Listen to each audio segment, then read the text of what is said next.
All right, we are live.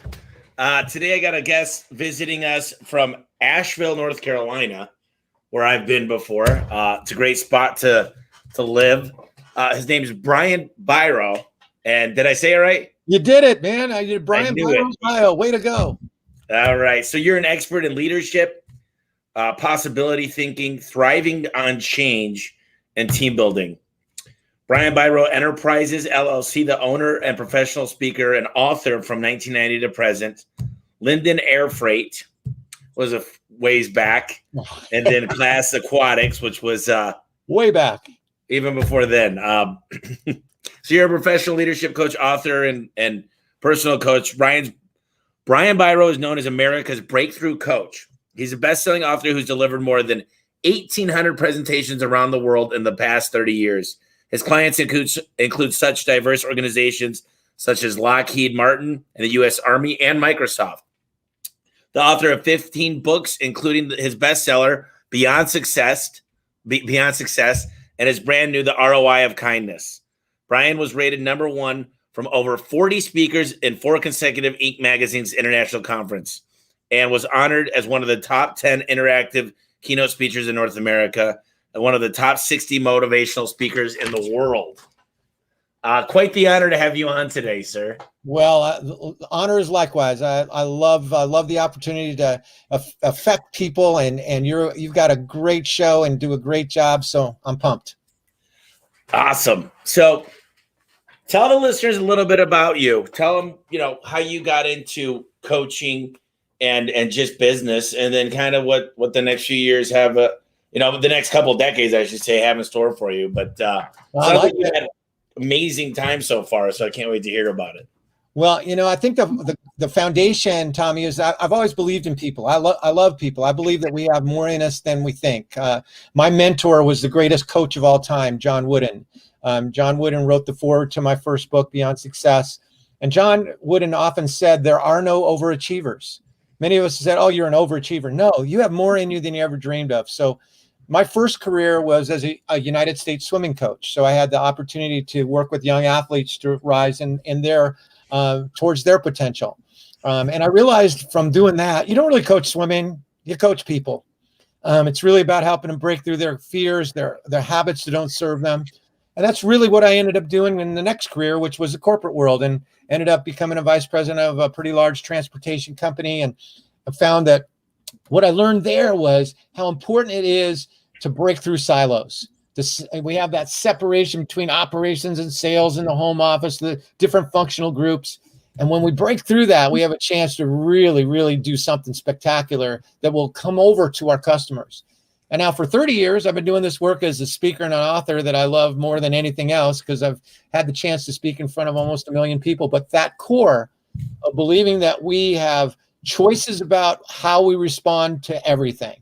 We may not control what happens, but we have control about what we do with what happens, and that we can make better choices, that we can live richer lives. We can absolutely positively understand that every one of us is a leader.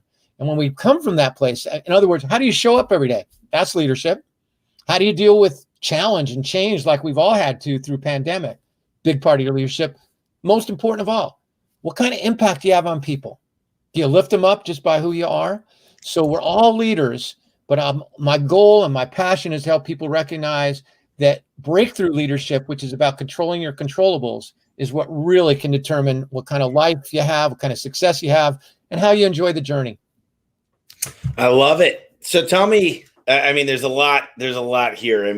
You got a lot of life experience as far as your careers. I'm old, Tommy. That's a nice way of putting it. Yeah, I'm old. Okay. Well, it just seems like, you spoke to, would you say 1 million people? Close to 1 million people now. Close to 1 million people.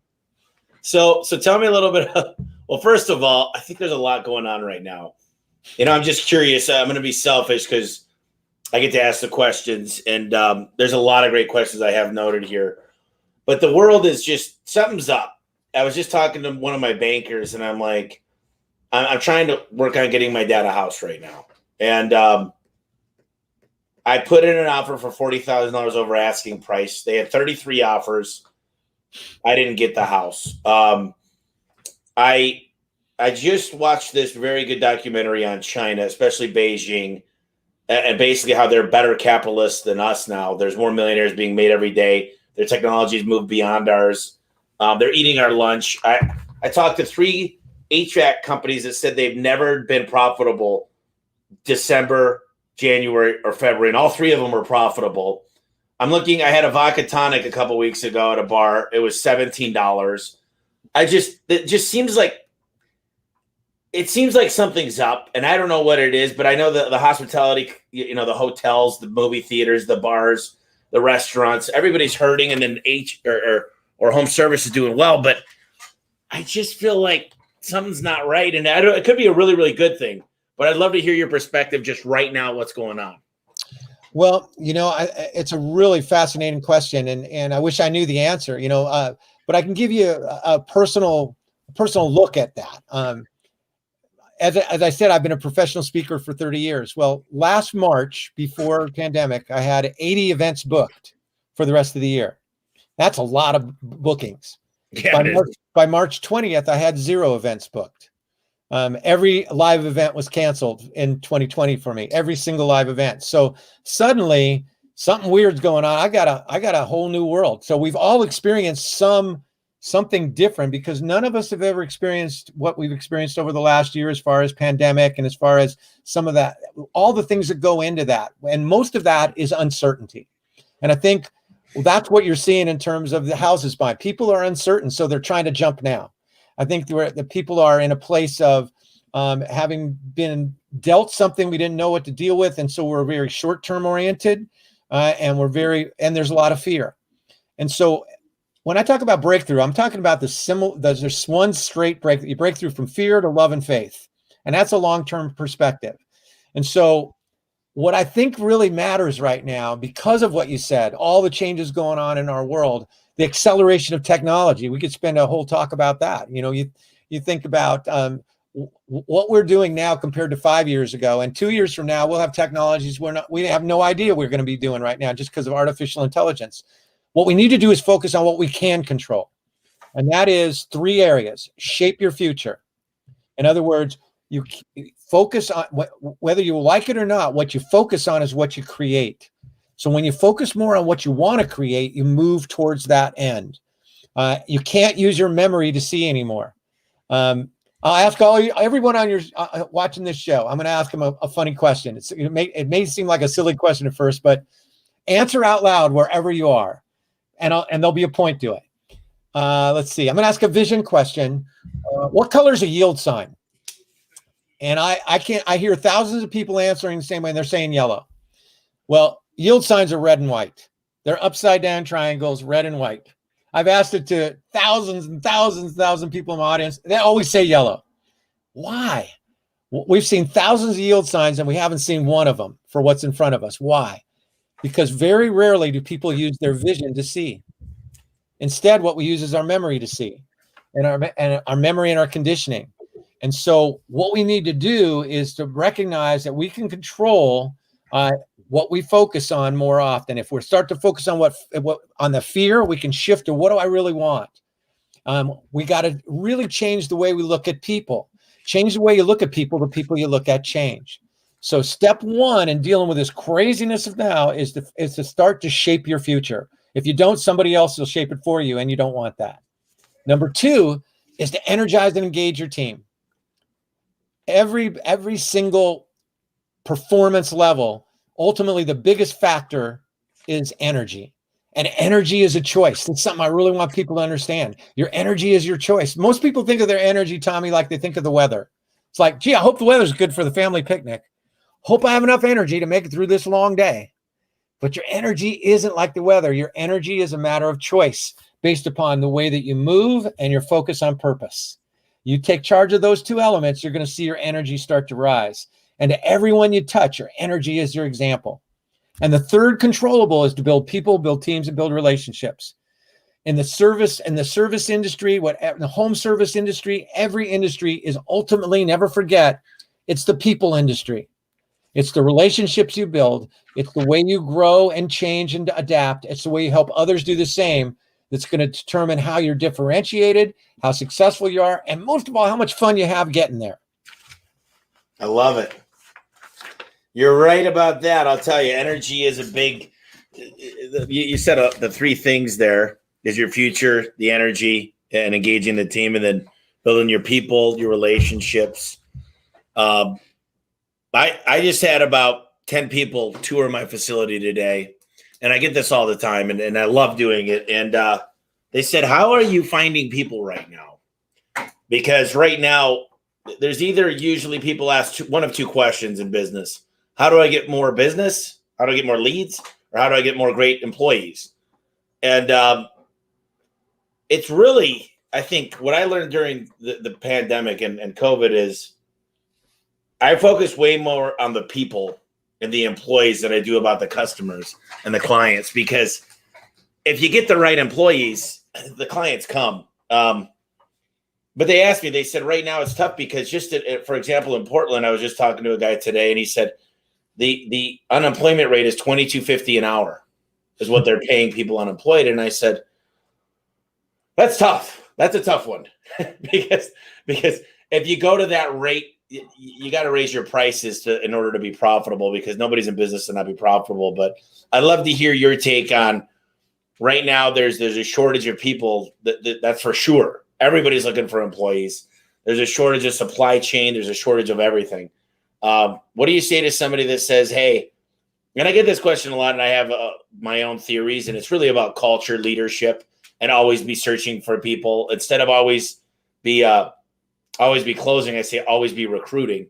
I mean, if I'm at a restaurant, I'm looking at the busboy, I'm looking at the server. If I'm getting a haircut, I'm trying to recruit that person cutting my hair. But what's your take on it? Well, I think you're absolutely on the right track. First thing I would do is ask, what is the number one kind of going from the opposite side? What is the number one reason why good employees leave an organization?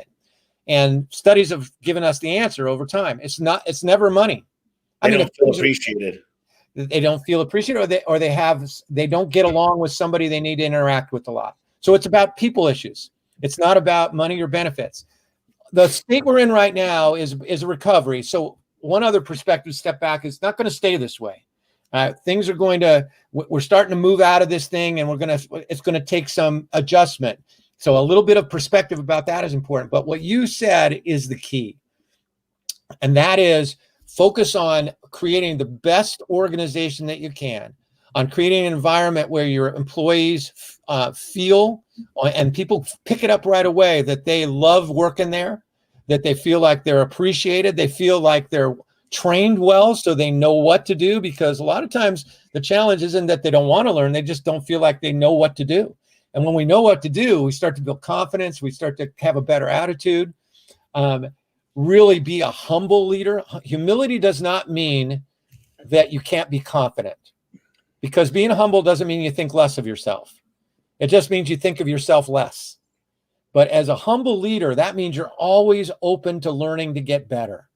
And, only those who are humble are lifelong learners, because they're always thinking, I can get better. So create a culture that's fun, that really seeks to serve, because service is love in action and it's fun. Be the kind of leader who gives credit and takes responsibility. It's amazing what's accomplished when nobody cares who gets the credit. As a leader, credit is something you give.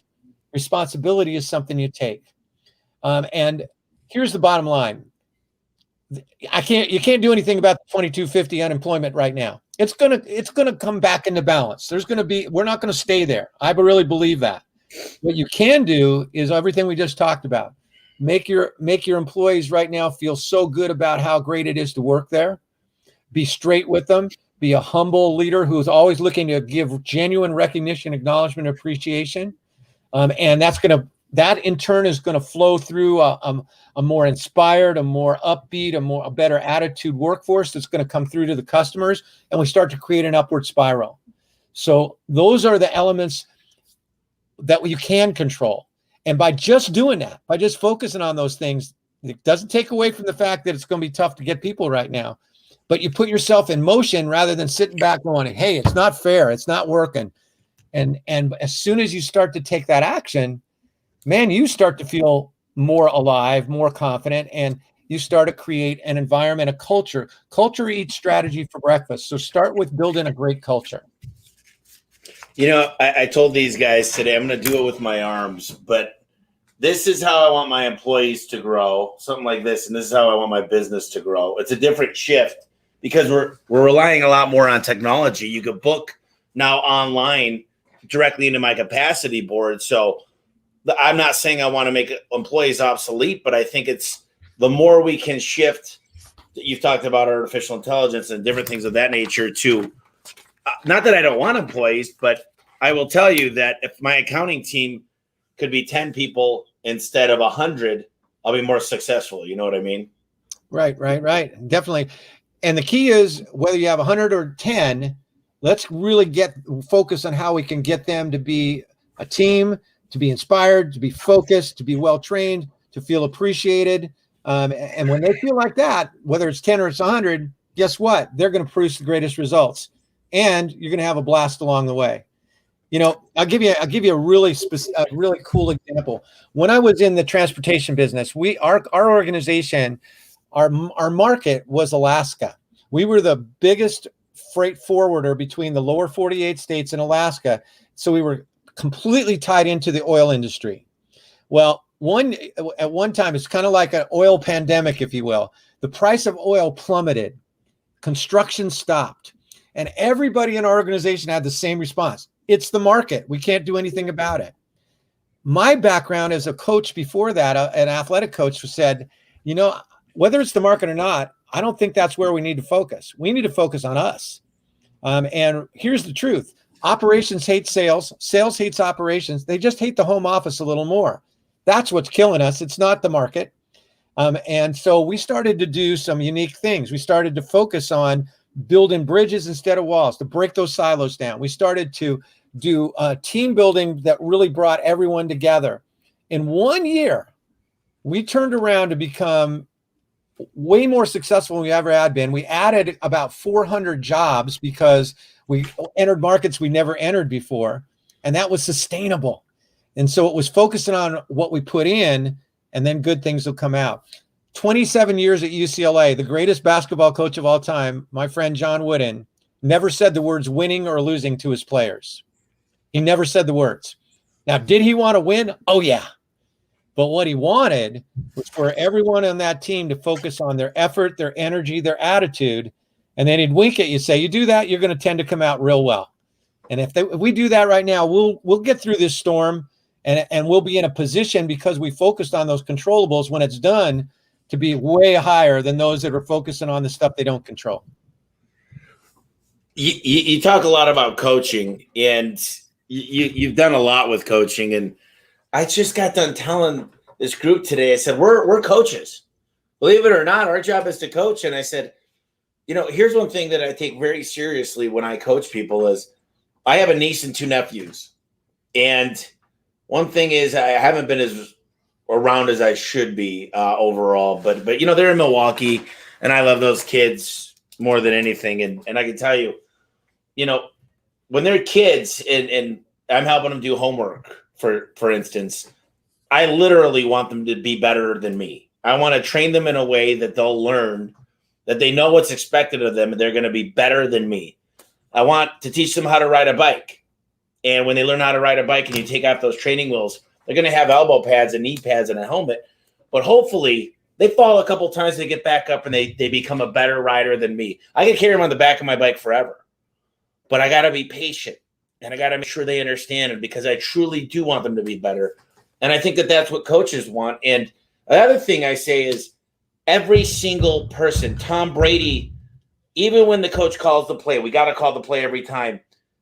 Tom Brady, when he's winning, still wants the coach to call the play. He doesn't say, we're winning, the walk away, coach. And I think sometimes we got great performers that want to be coached still. They want to better their best.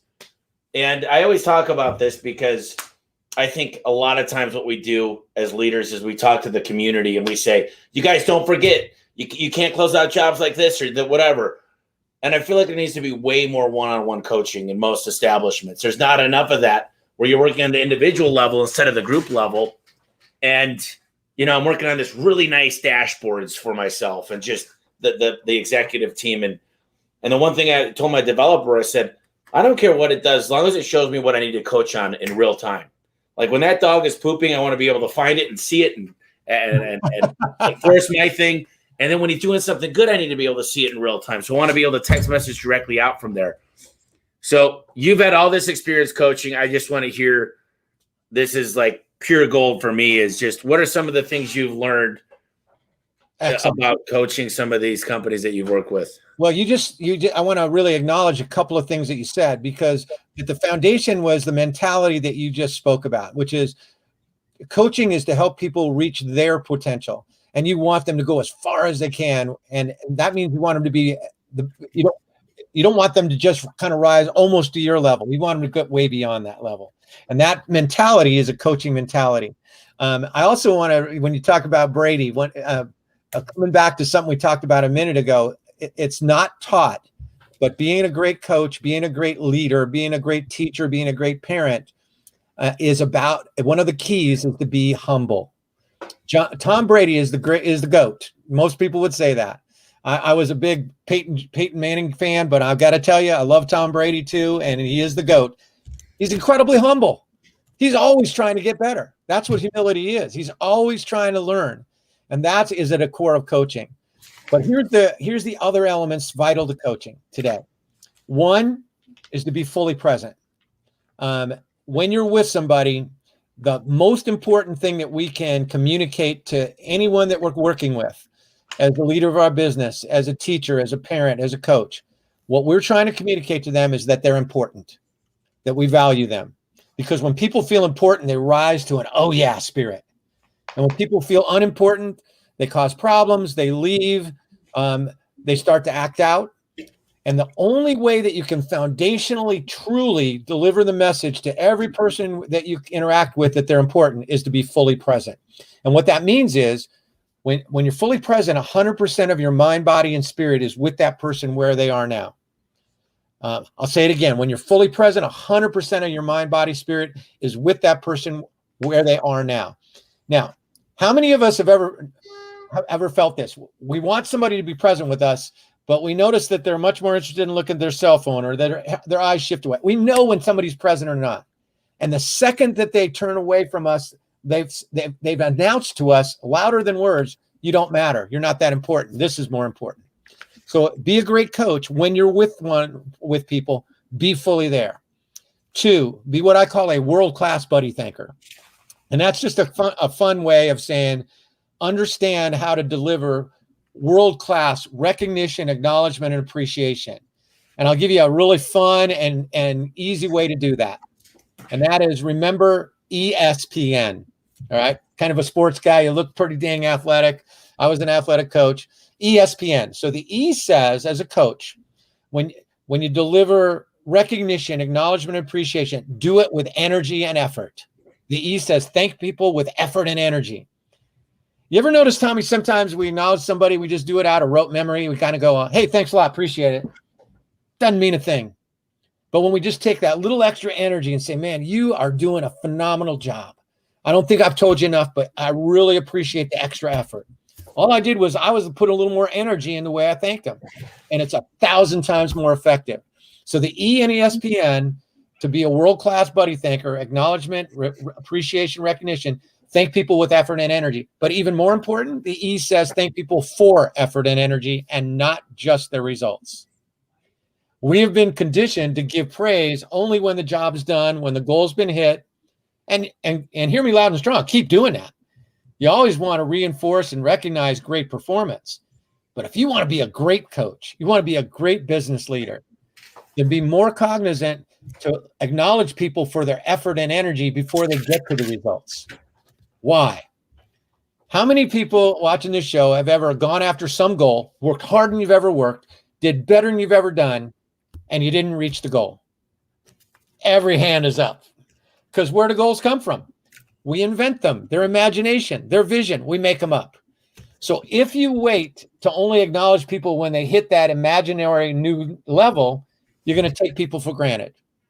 But when you focus on catch people for their effort, their energy, their attitude before they get to the results, guess what? They'll produce more results because now they're focusing on what they put in to get to those results. So the E In ESPN, acknowledge people for their effort and energy, and with effort and energy. The S, occasionally use the super glue of impact, and that S stands for surprise. So next week, you got a guy on your team. His name is Jim. He opens up on Tuesday a handwritten card that you wrote on Tuesday. He goes, handwritten, surprising. Wow, they took time. It's personal. Or I guess their computer's around. Just by writing a handwritten card, it's like, whoa, you catch their attention. The next thing they do is they go, hey, it's not my birthday. It's not my anniversary. I didn't just close a big deal. It's just Tuesday. And so by using a little bit of surprise, a handwritten card at an unexpected time, the result is that guy is 1,000 times more interested in opening up that card to find out what you had to say than all the emails that have piled up. And inside it says, hey, Jim, I just want you to know you are a great example for this team. You're always on time. You work your tail off. You're so good with the customers because you always are paying attention. You're present with them. And I'm not sure I haven't told you enough, but you are an example and a teacher for everyone on our team. Just want you to know the difference you're making. That guy will go, he'll keep that card more than any birthday card because it came with surprise. Do it with your kids too. Because when you surprise your kids, it stays with them. All the years my daughters were growing up, I wrote them letters 4 or 5 times a year, sporadic times. I typed them out. I signed them. I put them in a stamp on them. I mailed them. And on those days, I stepped back and acknowledged them rather than for the stuff that they were doing, when they were kind, when they were gracious, when they were courageous, when they were brave. And when my daughter was going away to college, we're cleaning out her room, mass hysteria. There's every one of the letters I sent her. And I realized my daughter couldn't look at her desk without refilling all those things that I had written to her. So E, thank people with and for effort and energy. S, use the power of surprise. P, we talked about it, be fully present. And the N is do it now. You know, I believe every day we're given a great gift in business and in life, and it comes in the metaphor or the form of a road in front of us. And several times a day we get to the same why. One side says as soon as, the other says now. As soon as looks easy. It's well lit. There's no ruts. Now's kind of curvy, a few lights out. But if you take the road called as soon as, it's a direct road to never. Choose the now. So if there's people you need to acknowledge, do it now. If there's people you need to be more present with, do it now. If you need to elevate your energy, do it now. So ESPN is a phenomenal way to be a dynamite coach. She loves it. I love it. Thanks, Michelle. Appreciate it. Yeah, I think that I'm definitely one that say, I'll give you an example. I have a buddy of mine, and I love this guy. He's one of my best friends of all time. And every week that went by was just, and we're the type of guys that pick back up, but he's a little critical sometimes. And I just, every time I pick up the phone, I'm like, this could go an hour. And it's just longer and longer and longer. The other day I called him. He hasn't called me back yet. I'll reach out to him again. But it seems like sometimes I'm the type of guy that likes to be in real, like, I want to see you. I'm really not a phone guy. Text me or let's meet up in person. But hey, how are things? It's like, it's almost like you go through the motions, and I hate that. But also, I was just watching something by, I think his name is Jocko. He wrote, I got the Navy SEAL book, Extreme Ownership, I think. But he said, all of us say tomorrow, or say just one more day, or I'll start next month. And it's so true. There's no better time than now. It's in the moment. Hitting the nail on the head on this stuff, but I love it. ESPN. And you're right. You know, my buddy, I picked up on this when I was a kid, but he had always used to look people in the eye and he'd always say, thank you very much. Instead of just thank you very much. And he'd always nod his head. So now I do that. And it's real. It's like, and people look at me differently when I say, thanks. And you look, oh, thanks. I appreciate it. Thanks. Thank you very much. Appreciate you. It's a significant difference that you really can't fake, because you got to be fully there to do it. And when you do it, it sends that message. I value you. You matter. You count. I really mean this. And that is a powerful piece. Let me give you one more. Yeah. Okay. Great question. There is the most destructive word in the language of teams and business is because you got to tackle the challenges in front of us. The most destructive word is the word BLAME, blame. Blame, yeah. Blame kills teams. When blame is running rampant in your organization, everyone in that organization feels like the mole in that old game called whack-a-mole. It's like, if I stick my head out, somebody's going to whack me on the head. Now, please hear me loud and strong. I am not saying we don't mess up. We all do. We're human. But if you want to be a great coach, a great leader, a great teacher, then be what I call a blame buster. And here's why blame doesn't work. If you think about blame in the context of time, is blame about the past, the present, or the future? Past. It's always about the past. So whenever you are in blame, where are you? In the past. Can you do anything about the past? No, it's done. So what a blame buster does is simply this. It says, when people start to go in and get stuck in that mire of the past, they say, what happened? What can we learn? What are we going to do now? It doesn't mean we didn't mess up. We're going to pay attention to how we can learn from that. And that's how you transform an organization, by really creating an environment where people are not afraid to try the things that they think would work well. If it doesn't work, you don't get knocked down. You don't get whacked on the head like a whack-a-mole, but you learn from it, you move forward, and you keep yourself stuck from being stuck in the past. When you're in an organization building a team, be a blame buster. You know, I read the 5 dysfunctions of a team years and years ago, and I had my whole crew, the whole management team, read it. And then I had a new guy start about just after COVID started, and he goes, I really feel like you guys are siloed. He goes, you're just growing so fast. And I really didn't know what that meant until I really started to think about it. Is it's like we care so much about our team. We care so much about our direct report, our direct reports, but we don't understand the good of the whole. And I think that's definitely something that I've been trying to break through is to bring more people, more of the heads together, and just show how we all work together. There's no winners or losers. If your team loses, I'm like this. Everybody's on performance pay at this company for pretty much because I'm on performance pay. I said, it's only fair. We all should be. If we kick butt, you all should, really do well. And if we don't, the company doesn't do well, we may not be in business. So I definitely want to talk a little bit about when things start to get siloed and the good of the whole starts to become second instead of first. How do you disrupt that? Communication obviously is the most important thing, but really what are some of the exercises in team building? I'm sure you could do events and stuff like that, but what else are we missing? You've hit the nail on the head right off the start, and that is awareness is the first key. I have a real personal experience of this. As I said, in my transportation industry, we were so separated. How did that change? Well, the starting place was so simple. I was the vice president of marketing and sales, the vice president of operations. So was next door to me, but we were so different. I'm kind of more focused on possibility.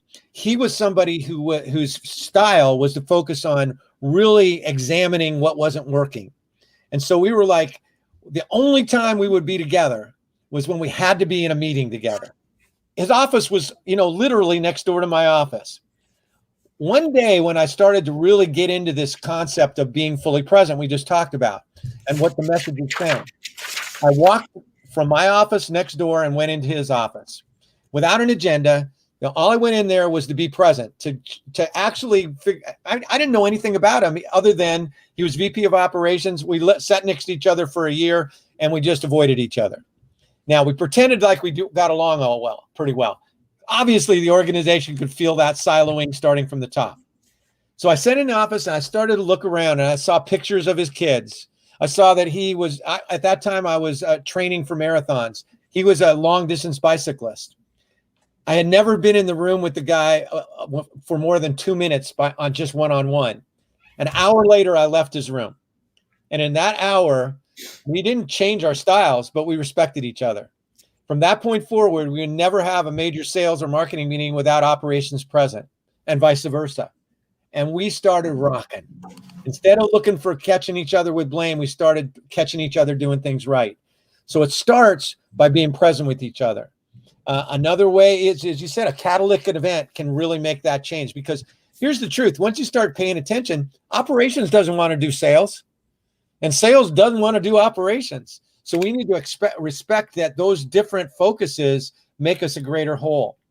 But it starts by using these simple ideas, being fully present, being a world-class buddy thinker, stopping the blame busting, and starting to build that sense that there is no win-lose in business. It's win or it's we all lose.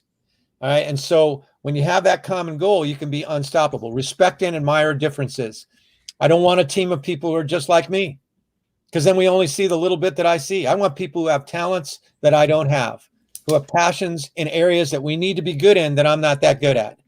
And practice that powerful thing called humility. Humility of a leader really gets the great football coach, Paul Bear Bryant. You'll love this quote. He said, "I'm just an old country plowhand." He said, "But if I learned one thing," he said, "if you want to get a team's heart to beat as one, when things go great, they did it. When things go pretty good, we did it. Things go bad, I did it." In other words, I'm going to give credit, take responsibility.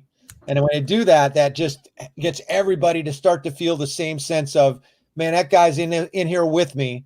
And when they're in there with me, we're going to move faster. Powerful stuff. I just had a manager that we didn't feel the same things about in the market. He was good. He just wasn't great. And he lost his passion. And he got a little upset on the performance pay, so we gave him the opportunity to go work for someone else. We saw eye to eye on that.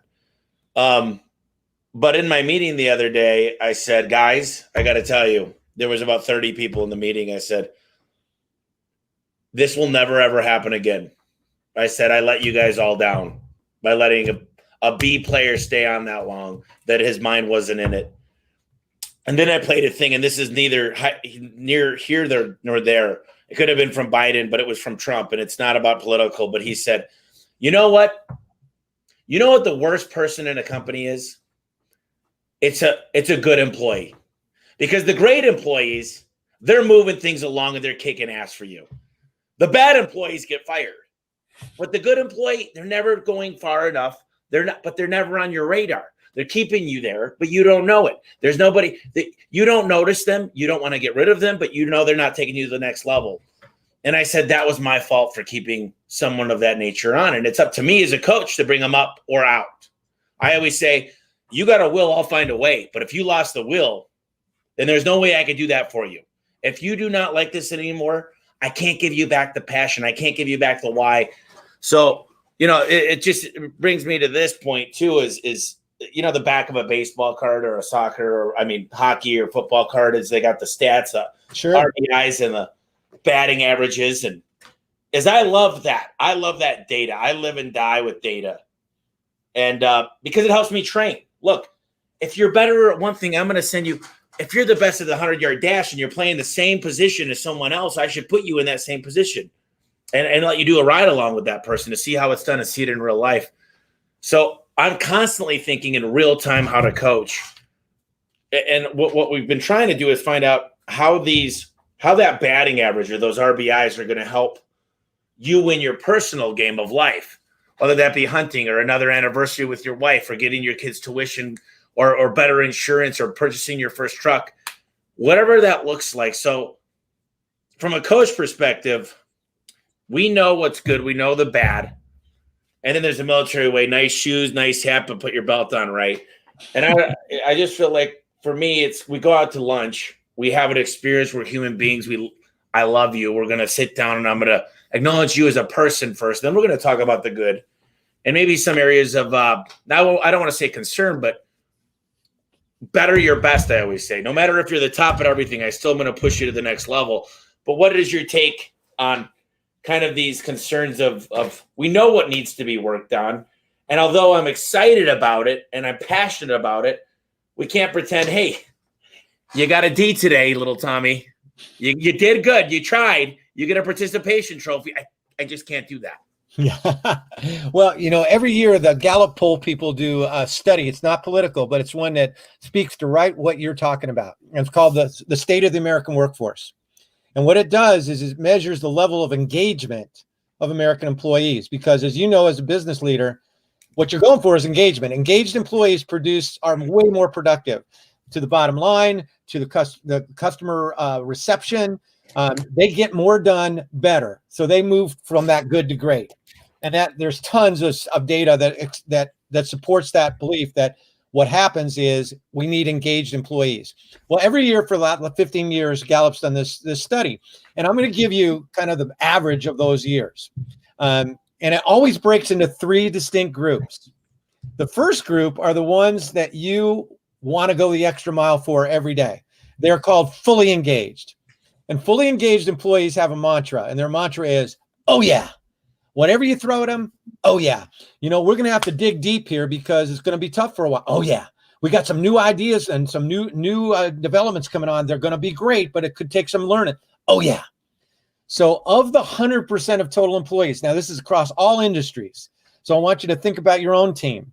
Everybody listening, think about your own team. Think about companies you admire.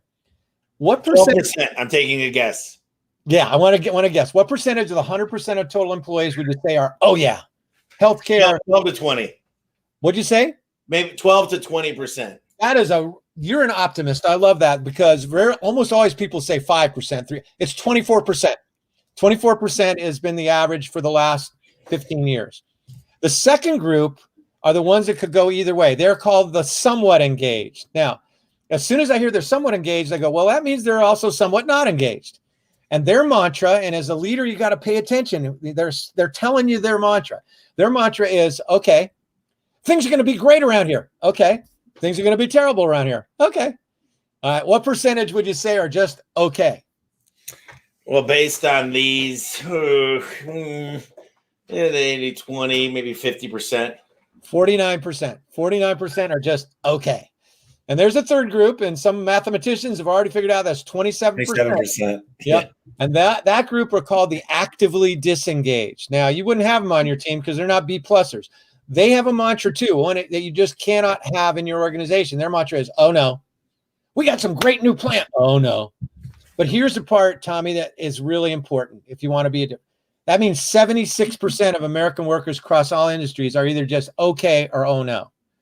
If you want to have an incredible team, you got to flip that upside down. There can be no oh no's and at least 75% or more oh yeah. Because if you have 75% or oh yeah, they're going to bring that other 25% who are just right now an okay. They have the best chance to bring them up. How do you do it? Number one, your own energy. Energy is what elevates on that scale. That energy really brings it up. Number two, you constantly are talking about, constantly reinforcing great effort, energy, and attitude, things we talked about before. And so how do you really build a team that moves towards, oh yeah, because that's a differentiation. Guess what? There's somebody out there providing the same basic service as you do. What's the differentiation? It's their effort, their energy, their attitude. It's their more oh yeah than just okay. And so you got to build it from the foundation of starting with you. If it's to be, it's up to me. If things are going to change, I'm going to change. Be fully present. ESPN, world-class buddy thinkers, blame busting, and most of all, on a 10-point energy scale with 1 being comatose, can a child on Christmas morning move your team closer to 10? When you do that, you're going to rock your industry and you're going to rock your team and you're going to have fun along the way. Jack Welch is one of the people I think about who always wanted to leave from Built to Last. Jim Collins talks a lot about getting someone for succession planning that's better than me as a CEO. They're going to be better off. They're more equipped to this new generation. And then there's the opposite of that are like literally like when I leave, everybody's going to know. I'm going to make sure this place fails without me. They can't do it without me, right? And I just think that Jack Welch also believed in the bottom 10%. You got to have new heads coming in. You got to show them the score, which is KPIs, key performance indicators, and make sure that they know that we're not going to accept second best. So I love the idea. You see, you said I'm an optimist. You're definitely one of the people that you try to see the best in everybody. There's no such thing as a bad person. And I don't believe there's truly, I mean, there's some evil people out there in general, but for the most part, our employees are all, they want to do the best they could and with them. What's in it for them? But do you believe in top grading? Do you believe in turnover? What is your take on that? Or do you believe we should literally coach people and everybody's coachable and needs to be coached up? You should take a C player and work with them for a year if that's what it takes. That's a really tough question and a good question. I think, first of all, what we're talking about in coaching is called the Pygmalion Effect. The Pygmalion Effect says our thoughts, beliefs, and our expectations are magnetic. That as we look at people, we're not just seeing it, we're actually moving them, especially the greater influence we have, in the direction of our thoughts and beliefs. So a real quick example, when I was a swimming coach, I had a young lady for 8 years, great kid, but never a star. And I coached her with this Pygmalion impact. I said, she kept dying at the ends of her races. She was a butterflyer. And at the last 25 meters, she would tie up. She'd be in front and they'd pass her. And I kept saying, one of these days, you're not going to die. That is a horrible Pygmalion, because all she could think about was not dying, which is another way of saying dying. One day I coached her differently, and it was because she looked so good in warmups. And I said, Allison, I want you to finish the last 25 meters exactly like you did that warm-up sprint. She so obliterated her personal best that I couldn't believe it was the same person. And I asked myself, was it her all those years that was holding her back, or was it me? In a lot of ways, it was me, because I had created a lower expectation. One thing I've heard from you in every example you've talked about is you hold a high expectation. So that is a great thing, to be a positive Pygmalion. The second key, before we just let people go, is to make sure we're focusing on their strengths, looking to where they can be most successful.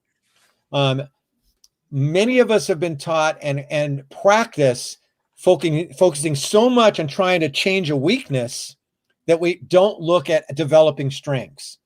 And as coaches, look for those strengths. And if somebody's in the wrong place, then before we let go of them, let's put them in a place where they can maximize that strength. So that's the second key. But finally, if they have a oh no attitude, if we really feel they're taking the team down, then yes, there is a place for that kind of turnover, because we're doing them a disservice. If they're in that specific place, they're not happy. And that's coming through as well. So they would be better off with a new opportunity somewhere else. But start with your own attitude as a truly positive Pygmalion. It's a belief that everyone can get better. And I believe that deeply, that every one of us can make changes, that we're not destined to be exactly as we've always been. We can change. I've changed my life, and I'm sure you've changed yours. Every one of us can change a belief. And then look for people's strengths first. Acknowledge those through ESPN. And yes, if that doesn't work, then it's time. You know, I got a couple questions from the audience. I just want to say one thing is, when people ask me, how do you find good people? I say, well, have you ever heard of the military or high school sports? And they're like, oh, of course. I'm like, when you turn 18, the military is coming into your high school. Literally, they're showing up everywhere you are.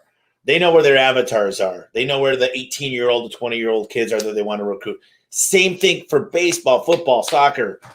But recruiters, they come out and they're measuring everything. They're seeing how fast you throw the ball, and they're actively in the right spots. I mean, so to me, a lot of people think posting an ad on Craigslist or Indeed or Monster or any of these other places is recruiting, and that's not. They're not actively seeking. To me, a recruiter is going to find somebody in a position and moving them over to your team. It's not, and I just have a lot of people. All that I'm saying is, I handpick a lot of the people on our team, and we've got 3 full-time recruiters, but I just feel like it's a big advantage we have is not to allow like a lot of people say, when I hire this person, if they last for 3 months, I'll give an award out of $300 or whatever. I just feel like you should give the money right up front, because we choose the people we bring on. And I do believe there's born winners. I do believe you can coach somebody to win, but I do believe there's people that are just naturally, athletes. There's people that are naturally really good at spelling or arithmetic or painting. Like for me, I couldn't paint. You give me a finger painting, you might see like something. I am not good at painting. I couldn't paint, like artistically. So, I mean, I know who I am and I hire around my weaknesses, but I just feel like I'm not the type of person that just could sit there and say, no matter who we bring on, we're going to work with them because we're growing so fast that I need to make that 1%. When you flip a coin, depending on if you start on heads or tails, you got a 1% more of getting that. And I want that 1%, that little 1% in my favor, whatever I do. So it seems like you seem to really believe that there, I think there's a spot to say, I mean, I don't want to tell a second grader, you suck. You lost today. You guys ruined it. And words matter too. I think words matter. You can't say, hey, listen, Brian, you deal with this bullshit with the hiring stuff. Because if I say that, I got to make you feel really crappy if you're the recruiter. Words matter, but I just wanted to hear your take real quick. I think the key thing is that you've chosen those people. I'm talking about once you've already selected people, you made that decision that you see something in them.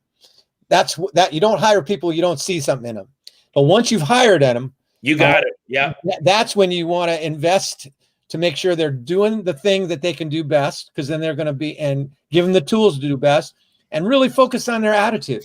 Because example, my daughter right now just finished an advanced program in what's called user interface and user experience. So she's new, but what matters to the people who are looking to hire her is going to be her attitude. She hasn't got years and years of experience. She's smart, she's bright, but she comes in with an attitude, says, I'm going to bust my tail. I'm going to learn everything I can. Here's what I do well. She's got the best chance to move the farthest forward. And if that's what they're looking for, that kind of enthusiasm, focus, spirit, work ethic, and they hire on that, and she's been hired because of that, then at that point in time, you've made that initial decision that this is a person I believe could be an A player. Let's do all we can to help them be successful. You're right. Yeah, and I told these guys today, all these employees of this company of a buddy of mine, I said, guys, do you realize that you need a plan when you hire somebody? You need to give them the manual. I always talk about this, but in 6th and 7th and 8th grade, Mr. Don, our gym teacher, on Fridays would give us how to play the game. We get instructions, and we had to learn how to play hockey, what offsides meant, what icing meant. What we literally had to learn the game. And then he said, hey, see that up there? That's the scoreboard. I'm going to teach you guys how to play volleyball, how to play soccer, and that's your KPIs. And I feel like, just like you said earlier, some people never get that manual that shows them how do I win and lose the game. What does tardiness do? What happens if I break down in my vehicle on the road? How do I deal with that? What happens if I need to change their insurance? And so we really learned on how to give people the fair chance when they walk in to win the game and make them actively, we disincentivize people with the performance pay. So basically, we don't really have to fire a lot of people. They quit because they're not making good money. I mean, they really do. We have minimum wage. Like, instead of giving a bonus, instead of giving a pay plus a bonus, we give you minimum wage or the bonus structure. And what that does is the great employees that kick butt and they want to learn and they'll stay after to learn things that they might be weaknesses. What happens with them is they make great money. And all of a sudden, A players flock to them and they go out and they're recruiters for us. And then the other people, when they're getting minimum wage, are like, no offense, guys, but I'm probably not cut out for this job. And that's great for us. So we don't have to do a lot of the firing. But Josh Yeager asks this question. Do you develop the leadership team together or one-on-one? Both. You need to have both, because there is a thing in a leadership team, like any team, like a basketball team. There's a thing called chemistry. You need to make sure that each other is working in. John Wooden used to put it this way: a basketball team is like the metaphor he used was a car. When you have maybe the star is the engine, but that engine doesn't roll without wheels, and that wheel won't stay on without lug nuts. All right. So in a team, you got to do both. One-on-one is vitally important, because that's where you can really demonstrate and really communicate to each person on your leadership team that they're valued, that you listen to them, that they feel important. The team element as well, so that you get to share the different ideas and you build it together so that everybody feels a part of something bigger. So the answer is both. Okay. Another question from Looks like another Josh. So Josh has a landscaping business, and he's curious about performance-based systems that he can implement to get more effort from the team. So this is something that goes into siloing, is that the effort, there's a lot of things that other players affect. Like, look, the quarterback can't throw a ball if the center's not doing his job, which is hiking the ball and making sure he's blocking. So, and trust me, I was a left tackle, I was a left guard. I know all about making sure the quarterback's set up for success, but you talk a lot about siloing, and the thing is you can't win the game if everybody's not doing their job. So what's the best way to make sure the performance is lined up with the whole game for the team to win? When I was in transportation industry, the first thing I did coming in was create performance-based compensation programs. They never had it before. And what's the initial reaction when you bring something like that in? Oh no, I'm going to lose. It's not going to work. The first and key thing is that everyone has that the system allows people to be successful in the areas you want them to be successful. So you're running a landscaping business. You want to make sure your performance-based systems create the opportunity for somebody to do what they need to do to make your overall team successful. And that's what gets rewarded. What happened when we did it was that initial fear turned into, wow, if I do better than I've ever done before, I can do way better than I ever thought I could. And that was one of the elements that shot us to the new heights. So make sure that in designing your performance-based systems, that they reward the right things and that they actually mesh so that you're not creating silos, you're creating relays where everybody's running their leg of the relay and they hand the batons the right way. Yeah, the first thing I'd recommend that I'd done is go on a whiteboard and write down what truly they have real things they control. Because Correct. I feel like a lot of times you do performance pay and you look at it and you go, wait a minute, I can't say to the center, like, for example, I can't say, did we throw a touchdown? Correct. I can't tell him, hey, dude, you only make money this year if we get touchdowns. He going, well, I'm just trying to make sure that the ball's hiked properly and that no one's getting through my hole. I got to protect both sides of my hole, make sure no one comes in through it, because that's what I consider success for the center. Correct. And I think a lot of times people say they pick the wrong things, and then they don't get the behavior they wanted. And you're right. A lot of the mistakes that people end up not working for somebody and bad employees are really done through leadership. When you think about this, Brian,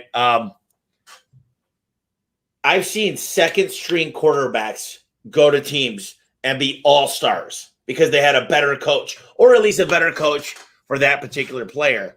I mean, how often have you seen a person that was so-so? They were great in college or high school. They go to college, then they go to the pros, and it takes the right team and the right coach and the right players and the right motivation for them to be excellent. Absolutely. You don't coach the sport, you coach people. That's what you really got to develop, is help people. When people feel confident, focused, clear, and they control their controllables, they have the best chance to be the best they can be. So you got to make sure you reward those things and not something that they don't control, because then it doesn't really have any genuine application for the whole team moving forward. I think, let me ask you this real quick, and then I want to ask you some closing questions. I don't know if you got a few extra minutes. Sure. Okay. Explain to me, because there's all these critical positions in a company. So you've got the CEO, the COO, so the chief executive officer, the operations officer, and the financial officer. And my brother-in-law is a CIO, and he's involved a lot in the technology at General Electric. And he says the CEO is basically, he's given the hoorahs. He's working on the vision, and he's really like the team cheerleader. He's handing out the trophies. He's checking in on everybody. The CFO is really, believe it or not, he's more like the COO these days. He says they're constantly working on the financial decisions, the repercussions, and the charts, and to make sure the budget's aligned accurately. I'm just curious that if you were to explain these three positions in a company, CEO, COO, and CFO, how would you describe them and how they're all working towards the common good. Well, I think that every one of those three positions, one of the first things they need to get everyone on their team to believe is that that each and every person in the team is a leader. Every one of us is a leader. And what I mean by that is you're constantly teaching the people around you by the way that you show up. How do you deal with adversity, with challenge, with change? So the job of all three is to help the people that they lead and serve to know that they matter, that they're important, that they can make a difference. I would say the CEO's ultimate most important job is that he really is the chief culture officer. He's trying to generate a culture that is sustainable, whether he's there or not, a culture that everyone can buy into, a simple formula that creates that everyone in the organization knows, everyone in the organization ties into. Example, when I was running a real large training company, we created a culture based around this simple focus. We are champions of empowerment. We're delivering all these trainings all around North America. We are champions of our job is to help our clients feel empowered to do a better job. My job as the boss was to constantly have my CFO and my COO and everyone on my team tie in to that common belief. The CFO and the COO are, I think the most important thing is that they really understand that they're bringing those dimensions that they focus on towards that ultimate culture. So they have to see themselves as a team. They have to really build within the entire organization that everyone's important, everybody matters. That salesperson who interacts with the potential client, to that client, that salesperson is the CEO in that moment. That person is the company. And so our job is to help everyone around us feel important, feel successful, to be a team, a good leadership team that supports each other and that constantly fights siloing. It's a constant battle. I That's agree. the fun of it, though. That's the fun of it. That's the fun, to get different people to recognize that we're a better whole when we bring different resources together. Differences are resources. It's a better word. Instead of saying we're having differences, we're bringing different resources together, and that's how we can do things we've never done before. You know, when I study, I have personality profiling, whether it's the DISC assessment. I use what's called the predictive index, and I had this CEO reach out, and we had a long discussion. And basically, what I learned is when he goes and works with private equity companies, huge private equity companies that buy sometimes billion-dollar companies, he said they like taking the executive team and getting them through this process. And what they find is everything's kind of done on a quadrant. So there's a big box of 4. And what they'll find is the executive team, usually it'll look something like this. And what he does is says, when we get somebody right here, your team's going to be so much stronger where that X is. He goes, I'm trying to find the difference of personalities that you guys are missing. Maybe it's the sales side. Maybe it's the visionary side. Maybe it's the C-type personality that wants to know the budget more. He said, you guys will make leaps and bounds when you get a well-versed leadership team that fits all the quadrants. And I think that's what you're trying to say is. Absolutely. Value and honor those differences if they're going towards a common goal. You're going to get there faster. You're going to get there with everyone being more inspired and motivated to deliver their portion of the team, and everybody feels important and they mesh. But it takes a leader to say, you know, both of your perspectives have value here. Let's see how we can make them work together. I love it. So if we want to reach out to you personally, ask some questions to you, what's the best way to get a hold of you, Brian? Simplest way is just my website, brianbiro.com. And that's got information on my speaking. It's got a bunch of my books. You know, I love what I do, just like I can tell you do, Tommy. I love impacting people and helping people recognize that they can choose to be better leaders. They can choose to be better parents. They can choose better health, that we don't have to do anything except die. Everything else is a matter of choice. That's true. We just got to pay taxes, I guess. You know, you made me think of what's his name? Steve Sims with Bluefishing about how he writes personal letters to a lot of his people, and it stands out so much. And that just made me think as I was looking at the ROI of kindness. Give me 3 books. We're talking about books. 2 of your books, Beyond Success is a huge one, and then the ROI of kindness was a new one, right? Tell me a little bit about that, and then maybe a few books that you'd recommend. Sure. Beyond Success, the foreword to the book was written by John Wooden. We're still talking about him, even though he passed away 10 years ago. Greatest coach, left coaching in 1975, and we're still talking about him. So he was a remarkable guy. ROI of kindness, we talked a lot about that. Kindness in a culture not only feels good, it creates bottom line results. If I was to recommend another book that I think that every leader should read, every person should read, it would be A Man's Search for Meaning. It's a simple book. It's written by Viktor Frankl. He was, along with Sigmund Freud, one of the 2 biggest psychologists of the 20th century. And it's a book about his what he learned from having gone through the Holocaust in a concentration camp. And it points out that that life is ultimately about purpose. That the people who survived the Holocaust, it wasn't their physical strength. It was that they had a purpose left undone. They had a job they felt they had to do. They had a child they felt they had to take care of. That's what gave them life. In other words, truly, if you're not inspired, then you're going to be expired. And so that book has some really incredible insights from, many people right now have said this last year and a half have been toughest ever. Well, read that book and you'll understand that there's been even tougher times in life, and we can make our way through it and be better for it. I'm buying it right now because my dad just went through some serious stuff with COVID, as I'm sure.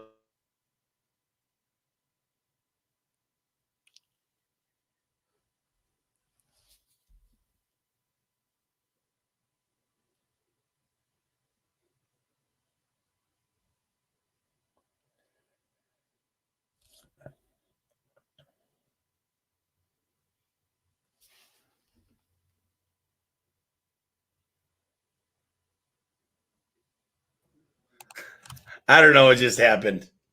I don't know what just happened. It literally just kicked us out somehow. I don't know if everybody's still here, so everything will still be on. We'll fix it for the recording. But Perfect. Anyway, yeah, so it just had a little flashing there. We're still good. So anyway, my dad went through all this stuff, and I just feel like certain times he's not a guy that gives up, but there's certain times where he's golfing 3-4 months ago, and now all of a sudden, sometimes I need to help him, get up or go to the bath, not really in the bathroom, but it's just sometimes he's going through this. So it sounds like the why is so much got to be greater. So that's one good book. Do you got anything else you think the audience would get a lot from? There's, I think some classics. The 212th Degree is a really fun little book because it points out that sometimes we think we have to make this huge change, but the metaphor of 212th degree is at 211 degrees, you got hot water. At 212 degrees, water boils. You can move a steam train. You can move the world. So sometimes inch by inch, anything's a cinch. A little change can make a magnificent difference. And that's a really fun, quick read book. The 212th Degree, I would recommend it highly. All right. And then this is what I do at the end of everything. First of all, Brian, you're a breath of fresh air because it seems like you're very just an optimist.